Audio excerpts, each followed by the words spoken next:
ہماری خداوند یسوع کی انجیل مقدس مرکز کے مطابق اس کا 10واں باب 28 سے 31 آیات تک۔ اور پطرس اس سے کہنے لگا، دیکھ ہم نے سب کچھ چھوڑ دیا ہے اور تیرے پیچھے ہو لیے ہیں۔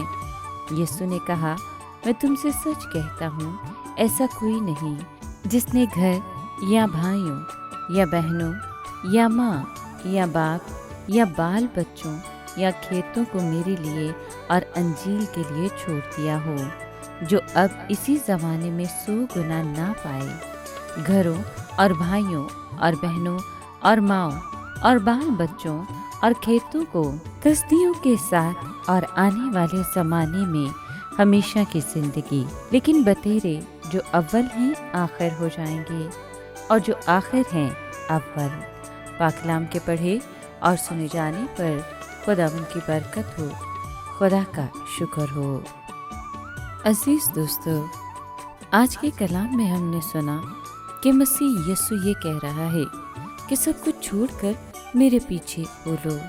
یسوع نے وعدہ کیا کہ جو لوگ میری اور انجیل کی خاطر سب کو چھوڑ دیں گے، ان کو اس دنیا میں بھی اور اگلے جہان میں بھی اجر ملے گا۔ اس کے بعد خداوند نے خبردار بھی کیا کہ لیکن بہت سے اول آخر ہو جائیں گے اور آخر اول۔ شاگردیت کی راہ پر بہت عمدہ آغاز کر لینا ہی کافی نہیں، بلکہ اہمیت اس بات کو ہے کہ ہم دوڑ کو ختم کیسے کرتے ہیں۔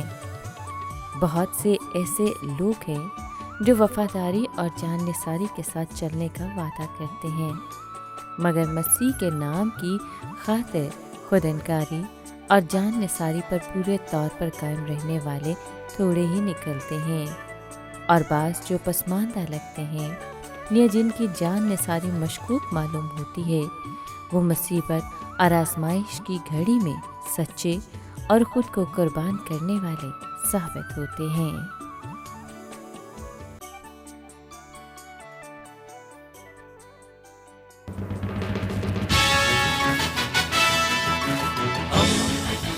دوستی کا پیمبر، ریڈیو ویریتاس ایشیا۔